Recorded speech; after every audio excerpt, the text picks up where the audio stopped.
भगवान श्री राम के पिता श्री राजा दशरथ के 3 पत्नियां थीं। मैं इस बात से बहुत आहत हूं कि धर्माचार्य होकर इस प्रकार की बात कहे। राजा दशरथ के 3 रानियों का मतलब क्या 3 रानियां थीं?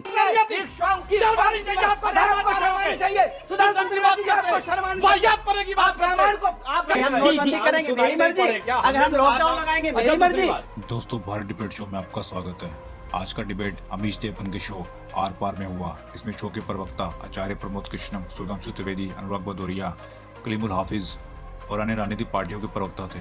आज का डिबेट देश में होने वाली यूनिफॉर्म सिविल कोड को लेकर हुआ, जिसमें आचार्य प्रमोद कृष्णम के साथ सुधांशु त्रिवेदी की तीखी बहस हो गई और शो के एंकर अमीश देवगन को आकर बीच बचाव करना पड़ा।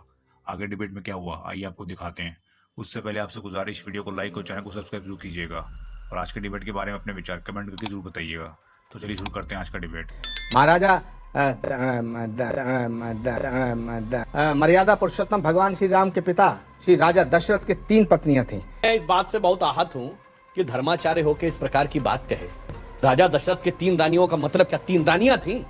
दशरथ जिसने 10 इंद्रियों का रथ रखा, सांकेतिक भाषा। अब अगर धर्माचार्य को भी सांकेतिक भाषा निदान दिया तो धर्माचार्य होने के ऊपर लानत है। तुलसीदास से बड़े ज्ञानी हो गए। बिल्कुल मैं इसका मतलब पूरी रामायण को सवाल करेंगे। महाराजा दशरथ के और महाराजा रघु महाराजा आज 16,000 एक शाम की शर्मानी चाहिए आपको। धर्माचार्य हो गए चाहिए सुधांशु त्रिवेदी जी आपको शर्मानी वाहियात पड़ेगी बात। रामायण को आप कल के निदान करेंगे। भगवान तुलसीदास को सुनाते रहते। शांति रखिए और एक एक करके अपनी बात को रखिए। आप दोनों मेरे सम्मानित मेहमान हैं। तो पता नहीं क्या बातें करने लगे कि 4 बीवियां रख दो, फिर कहने लगे भारतीय संस्कृति में होता था, कुछ भी आए बाय साए बोलने लगते।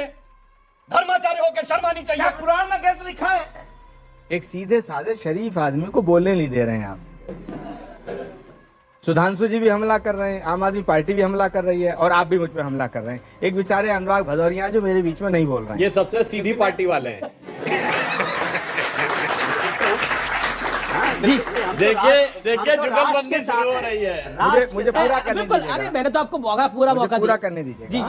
अगर बीजेपी या इनकी सरकार कोई ऐसा कानून लाती है जो देश के लिए बड़ा जरूरी है तो बिल्कुल हम उसका समर्थन करेंगे।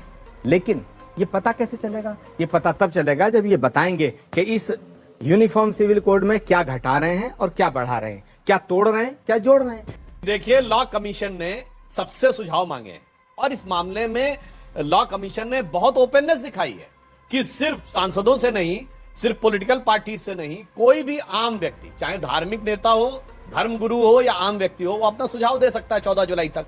और उसके आने के बाद एक ड्राफ्ट लॉ कमीशन तैयार करेगा, फिर वो ड्राफ्ट सरकार के पास आएगा, फिर वो पार्लियामेंट में आएगा, जो प्रक्रिया होगी। मगर जो लोग आज इतना कहते हैं, मुझे बताओ, मैं पूछना चाहता हूं, आचार्य जी बताएं कि जब नेहरू जी हिंदू कोड बिल लाए थे कितने लोगों से सलाह मशविरा किया था? बताइए डिटेल में ना। नहीं, डिटेल में बताइए ना। सीरियस डिबेट है। बताइए, मैं पूछना चाहता हूं हाउस पे डिटेल में बताइए कि उस जमाने में कितनों से कंसल्ट किया था, कितने धर्म गुरुओं से कंसल्ट किया था, कितनों की रिपोर्ट है कि बस नेहरू जी उठे, धड़ाक से कर दिया, वो अंबेडकर जी को बाहर कर दिया।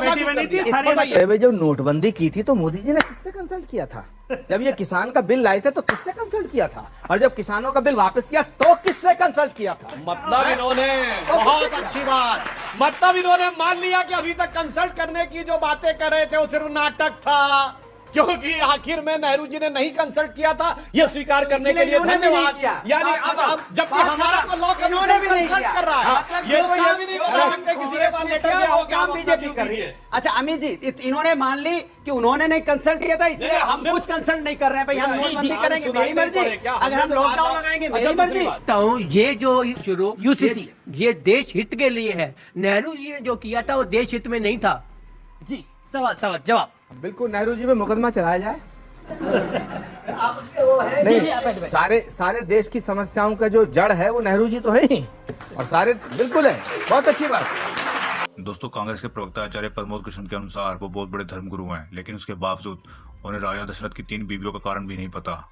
और इसी बात को लेकर सुधांशु त्रिवेदी के साथ उनकी तीखी बहस हो गई और यूनिफॉर्म सिविल कोड को लेकर भी अन्य राजनीतिक पार्टियां इसे अपना पूरी तरह समर्थन नहीं दे पा रही हैं। यूनिफॉर्म सिविल कोड लागू करने को लेकर आपके क्या विचार हैं? आप अपने विचार कमेंट करके जरूर बताइएगा और वीडियो को लाइक और चैनल को सब्सक्राइब जरूर कीजिएगा। तो जल्दी मुलाकात होगी आपसे किसी नए डिबेट के साथ। तब तक जय हिंद, वंदे मातरम।